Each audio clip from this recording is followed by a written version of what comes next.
The god Tsukiyomi transports Misumi Makoto to another world to become a hero. The other world's goddess deems Makoto too ugly and banishes him to the wasteland, infested with non-humans and monsters, giving him only the ability to understand all languages. Tsukiyomi intervenes, explaining in Japan Makoto's abilities were restricted by modern life, but in the new world he is quite powerful, and free to do whatever he pleases. After 3 days of traversing the wasteland, Makoto saves a young orc named Emma from a two-headed wolf monster, which he kills, revealing his newfound strength. Makoto learns to study magic after she takes him to her village. Makoto makes the decision to destroy Shen, a massive dragon who creates illusions using fog. Shen locks Makoto in an illusion of a joyful memory, but after looking through his other memories, he is drawn to his recollections of Japan. Makoto breaks the illusion, and is taken aback when she offers to become a familiar on the condition that he signs a contract with him. Shen transforms into a busty samurai girl, looking forward to what Makoto will do in the future.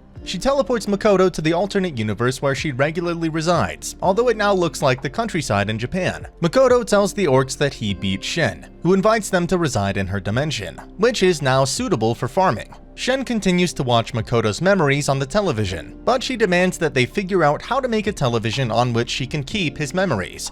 Tsukiyomi told Makoto that his parents were born on this planet before going to Japan, so he chooses to learn more about them.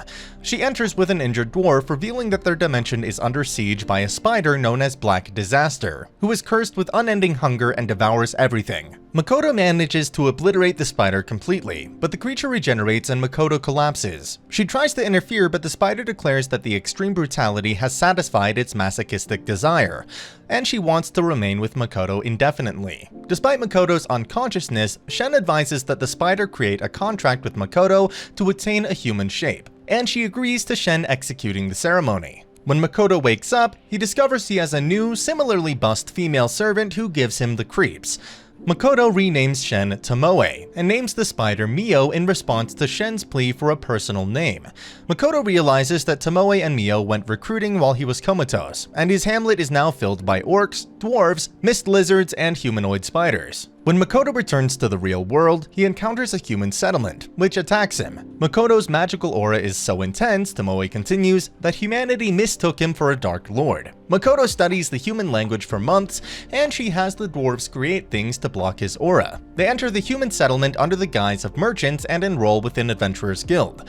Tomoe and Mio set records by being 4 times as powerful as the next strongest adventurer, whereas Makoto rates level 1, weaker than a toddler due to the suppressed aura. Tomoe hears that a dragon she knew, Lancer, was killed by Sophia Bulga, an adventurer. Makoto notes that commodity prices are unusually high, and that people have started to follow them. Tomoe prepares to defend their wagon against the night attack. A young girl approaches Makoto and Mio while they are out shopping. Rinan says that her sister Toa has vanished, and Makoto deduces from the thief's recollections that their organization is holding her captive, so Mio and Tomoe are dispatched to rescue her. Makoto is concerned that Toa looks like a girl he knew in Japan named Hasegawa. Toa and her captor Mills Ace, the current strongest adventurer, are located by Mio and Tomoe. Mills, the thieves' secret commander, explains that a demon lord has recently approached the city and has a bounty on its head, unaware that the demon lord is Makoto. Rinan slips away and informs the robbers that Makoto's wagon was located with valuable fruit, but that they had already sold it.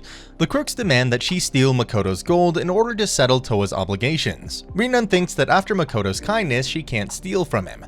Mio and Tomoe compete to see who can overcome the most opponents by defeating Mills, his thieves, and destroying a portion of the city. Tomoe tampers with everyone's memory, making the world believe Zetsuya was destroyed by the monster horde. Rinan meets Toa, who is nearly identical to Hasegawa, except for her hair color. Makoto congratulates Mio and Tomoe on their successful rescue of Toa, but sends them back to the wasteland to repent for killing the entire human settlement. Makoto must re-register in Sige, the next nearest town, after Zetsuya's guild was destroyed. While Makoto journeys to Sige with other adventurers, he fools Tomoe into training alone in the forest. Toa gathers important components from various creatures, including rare ruby eye ants, which Mio and Makoto destroy.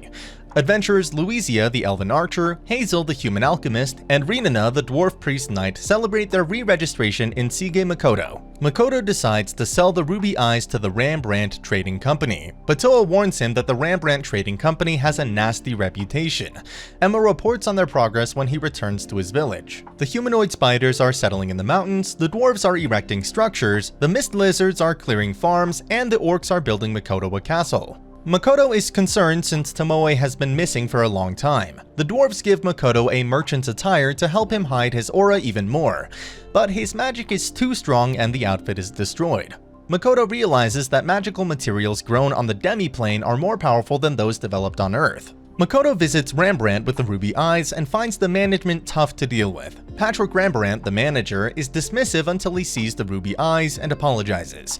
He excitedly tells that the eyes make ambrosia, a cure for his witch-cursed wife and daughters. Makoto goes to register as a merchant and breezes through the written exam, which is simple middle school math. The second test requires him to collect 4 deadly objects, but he uses a rule that allows him to substitute items of equivalent value and replaces the ruby ants.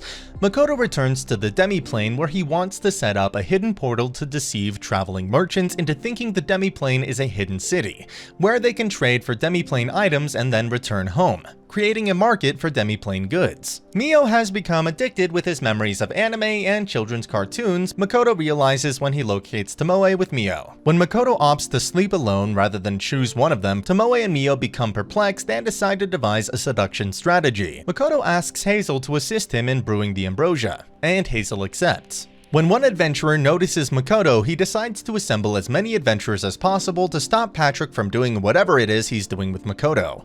Patrick has the witch doctor who cursed his family assassinated in secret. The ambrosia is brewed by Hazel. Makoto is able to control Patrick's wife Lisa, who has turned into a monster, and Patrick is able to give the ambrosia effectively. They also use this produce to treat Patrick's daughters. Makoto returns to Tomoe and Mio, but the adventurer Lime Lat and his countless aliens assault them. Lime claims he only wanted a sleeping curse placed on Lisa and her daughters as retaliation for Patrick preventing adventurers who displeased him from finding work, many of whom later died on quests too dangerous for them to handle, and he has no idea why the witch doctor actually cursed them into monsters after defeating all 200 enemies. Lime apologizes to Patrick, who agrees to let him live, and Lime ends his adventures. Tomoe offers Lime a katana fashioned by the dwarves, and recruits him to spy for her after seeing in Lime's memories that he returns his wages to the orphanage where he grew up.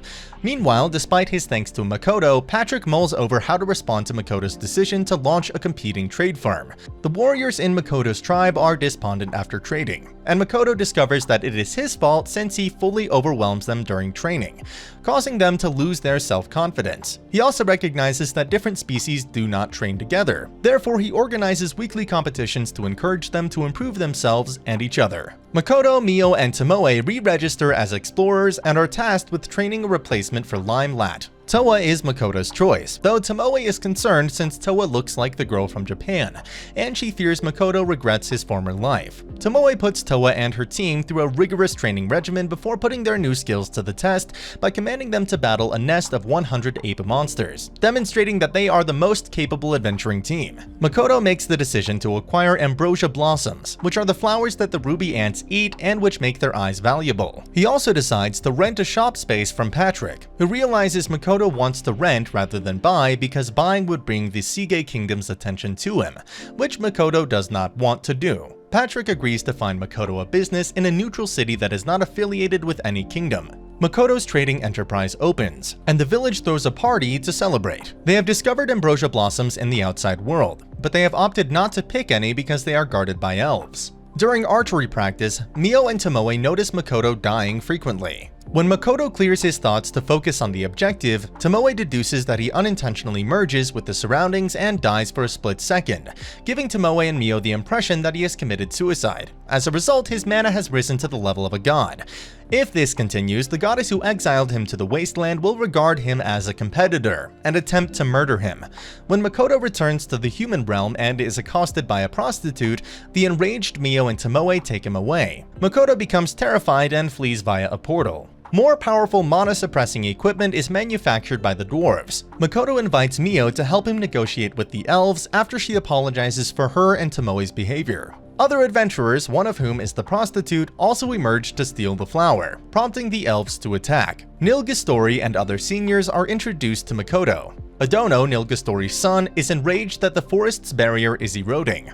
Makoto encounters Eris's master, Mondo, a formidable warrior. Mio fears that Mondo is possessed, and overhears Adano and an unknown person having a telepathic chat about demons. Later, a spirit escapes Mondo's body and consumes Adano's existence, murdering him for mingling with demons. Makoto recognizes the creature as a Lich and captures it. The Lich says that he became a Lich by accident while attempting to become a Grant, a human who, like a god, can freely roam between different universes. Tomoe admits that he has it backwards. Grants aren't humans who can travel. Instead, they are ordinary people who happen to travel and thus acquire the title of Grant. The Lich gladly accepts Tomoe's offer of creating a contract with Makoto and educating him about magic, realizing that he's wasted his entire life for an unachievable objective. Forming a pact transforms the Lich from a skeleton into a handsome young man. Tomoe is knocked out by a supernatural explosion in the village. Makoto and Lich have the ability to heal those who have been hurt. Makoto realizes that the explosion blew the portal to the outside world wide open. Examining the prostitute, Makoto's memory fragment reveals that she and her comrades attempted to steal magical goods, and when guards intervened, one of Makoto's magic rings detonated, killing Tomoe's child fragment as well as an orc. Makoto pursues the prostitute and murders her mercilessly in retaliation. After the funerals, Makoto learns from Lich, now known as Shiki, that he was able to see the prostitute's memories since memory viewing is one of Tomoe's abilities. Makoto orders the construction of barriers to keep any adventurers who come to the demi-plane to trade far away from the community. Makoto pays a visit to Patrick, who has set up Makoto's shop in Rostgard Academy, a neutral town. Makoto wishes to visit the academy in order to gain a better understanding of the world, the goddess, and humanity. He just takes Shiki with him as he may be gone for a long time, and he offers Mio and Tomoe some more memories as gifts. As they prepare to transfer, the goddess spots Makoto and intervenes with his teleportation, sending him to a distant battlefield where two of his fingers are severed by demon soldiers. They say that they have joined the demon army in order to wipe humans from the face of the earth. Makoto destroys Sophia's legendary sword by removing all of his mana-suppressing equipment and overwhelming Mitsurugi with his magic. Makoto teleports away, leaving Mitsurugi and Sophia alive and vowing vengeance. Patrick learns that a great mage destroyed the demon army, but he has no idea that it was Makoto. Shiki feels the goddess used Makoto to annihilate the army and is keeping an eye on them. Tomoe discloses that she used Makoto's mana from a discarded ring to create another fragment named Kamoe, and Mio is enraged when Kamoe refers to Makoto as Papa. Makoto finally establishes a shop, which is an instant success, and discovers that the demon and human armies dealt tremendous damage to each other after he teleported away, as well as the participation of two more goddess-summoned heroes in that war. The community holds a feast to commemorate Makoto's business, and he concludes his future looks bright. However, the feast is interrupted by another quarrel between Mio and Tomoe, prompting Makoto to reconsider his decision, and he now believes his near future is extremely bothersome. And that's the end of the video. As always, if you liked what you saw, subscribe to the channel. I'll be uploading a lot of videos just like this, so I'll see you in the next one.